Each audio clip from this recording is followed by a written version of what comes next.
అందరికీ నమస్తే. కొంతమంది పరిస్థితి ఎలా ఉంటుందంటే ముందు నుయ్యి వెనక గొయ్యి, ఎటు చూసినా మొండి చెయ్యి. అధికార పార్టీలో గెలిచి అధికారం అనుభవిస్తూ అధికార పార్టీని విభేదించి ప్రతిపక్షంలోకి దూకిన ఒక నాయకుడు అంటే ఈ పాటికి మీకు అర్థమై ఉంటుంది. ఆయనే కనుమూరి రఘురామకృష్ణరాజు. బై బర్త్ క్షత్రియ వంశీయులు. ఆయన రాజకీయ కుటుంబ నేపథ్యం నుంచి వచ్చినటువంటి వ్యక్తి అన్నమాట. సో ఈయన వైఎస్ఆర్సీపీలో నరసాపురం ఎంపీగా గెలిచినటువంటి పరిస్థితి. మంచి సౌండ్ పార్టీ అని చెప్పవచ్చు. అయితే రఘురామకృష్ణరాజు గారు కొన్ని అనివార్య కారణాల వల్ల వైఎస్ఆర్సీపీని విభేదించి టీడీపీకి సపోర్ట్ చేస్తూ వచ్చారు ఇప్పుడు వరకు.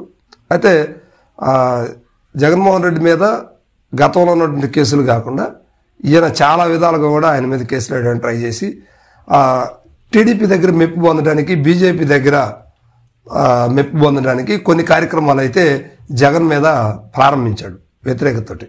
సో ఇవన్నీ కూడా జగన్మోహన్ రెడ్డి వైఎస్ఆర్సీపీ చూస్తూనే ఉంది.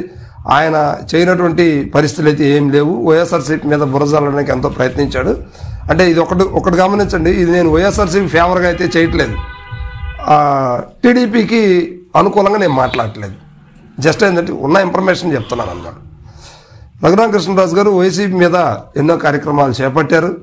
అవన్నీ కూడా మొదట్లో కొంత సక్సెస్ అయినాయి, ఆ తర్వాత అవి నీరుగారిపోయినటువంటి పరిస్థితి. అయితే జగన్మోహన్ రెడ్డిని ఆడవాళ్ళు కొంతమంది విమర్శించారు. ఈ విమర్శించినటువంటి ఆ గ్రూప్లో ఈయన కూడా ఉన్నారు. ఈయన జగన్మోహన్ రెడ్డిని దూషించి ప్రతిరోజు లైవ్ డిబేట్స్ పెట్టడం, ఫేస్బుక్ లైవ్ ఇవ్వటాలు ఇట్లా చేసేసి ప్రభుత్వం మీద, ప్రభుత్వ కార్యాచరణ ప్రణాళిక మీద గందరగోళ పరిస్థితిని సృష్టించినటువంటి వ్యక్తి నరసాపురం ఎంపీ రఘురామకృష్ణరాజు. సొంత కొంపట్లోనే విపక్షం అనే ఒక రకంగా ఈయన జగన్మోహన్ రెడ్డి మీద పూర్తి స్థాయిలో విమర్శలకు దిగి గందరగోళం చేసినటువంటి పరిస్థితి అయితే ఈయన చేశారనమాట రఘురామకృష్ణరాజు గారు. సో రఘురామకృష్ణరాజు గారు టీడీపీని అతుక్కొని బీజేపీ చెప్పిన విధంగా కొన్ని విషయాలు అయితే ఆంధ్రప్రదేశ్లో నిర్వహించారు, కార్యక్రమాలన్నీ కూడా.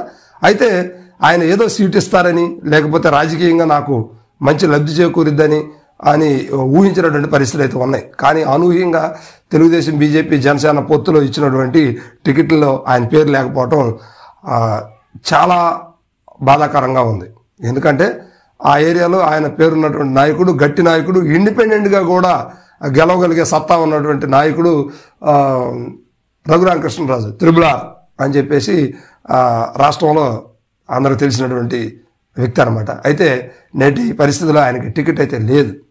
కారణం ఏంటంటే తిట్టినటువంటి వారందరూ కూడా చంద్రబాబు నాయుడు గారు పొత్తులో టికెట్లు ఇస్తారంటే అవకాశం అయితే లేదు. ఇప్పుడు మనం చూస్తూనే ఉన్నాం, దేవినేని ఉమాకి లేదు, రాజేష్ మహాసేనాకి కూడా ఇప్పుడు టికెట్ కరువు అయిపోయిన పరిస్థితి అనమాట. అదేవిధంగా ఉండవల్లి శ్రీదేవి, ఆమె కూడా టికెట్ లేని పరిస్థితి.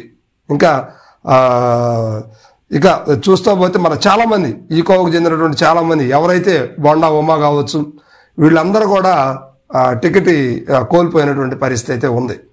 సో ఇలాంటి పరిస్థితుల్లో రఘురామకృష్ణరాజు గారు ఇప్పుడు ఇండిపెండెంట్గా పోటీ చేస్తారా, లేదా ఏ పార్టీ తరపు నుంచి పోటీ చేస్తారనేది కొంచెం అక్కడ ప్రశ్నార్థకంగానే ఉంది. సో మరి ఏం జరుగుతుంది అనేది కొంచెం వెయిట్ చేయాల్సిన పరిస్థితి అయితే కనిపిస్తూ ఉంది. రఘురామకృష్ణరాజు గారు గట్టి నాయకుడు, కానీ ఆయన ఇలాంటి నిర్ణయం ఎందుకు తీసుకున్నాడు, అసలు గెలిచినటువంటి అధికారంలో ఉన్నటువంటి పార్టీని విభేదించాల్సిన అవసరం ఏమొచ్చిందో, వారికి ఇంటర్నల్గా ఏమున్నాయో తెలియదు. కానీ చాలామంది కూడా పార్టీ అధికారంలో ఉన్నారు. నిన్నటి వరకు మాగుంట గారు కూడా పార్టీలో అంతా ఎడముఖం పెడముఖంగా ఉన్నప్పటికీ 5 ఏళ్ళు అధికారాన్ని అనుభవించిన తర్వాతనే వారు పార్టీ మారారు. కానీ రఘురామకృష్ణరాజు గారు పాపం పార్టీ మొదట్లోనే రాజేష్ మహాసేన, రఘురామకృష్ణరాజు గారు మొదటి నుంచే గెలిచిన తర్వాత నుంచే పక్క వచ్చినటువంటి పరిస్థితులు కనిపిస్తున్నాయి. సో ఇదనమాట రఘురామకృష్ణ గారి పరిస్థితి. ఇప్పుడు ఇరు పార్టీలు కూడా మొండి చేయి, వైసీపీకి రాలేరు, టీడీపీలో ఉండలేరు. బీజేపీ నిన్న కొంతమందికి పొత్తులో భాగంగా కొంతమందికి వారు రిఫర్ చేసినటువంటి సీట్లు కూడా కొంతమంది కేటాయించడం జరిగింది టీడీపీ. అయితే బీజేపీ ఈయనకు ప్రత్యేకంగా ఏం ఫోన్ చేయలేదు, ఈయనకు టికెట్ ఇవ్వమని కూడా ఎక్కడ రిఫర్ చేయలేదు చంద్రబాబు నాయుడు గారికి. మరి చంద్రబాబు నాయుడు గారితో డైరెక్ట్గా కలిసి జగన్ మీద వ్యూహాలు పడినటువంటి వ్యక్తి ఈ రోజున అగమ్య పరిస్థితిలో కనిపిస్తా ఉన్నారు.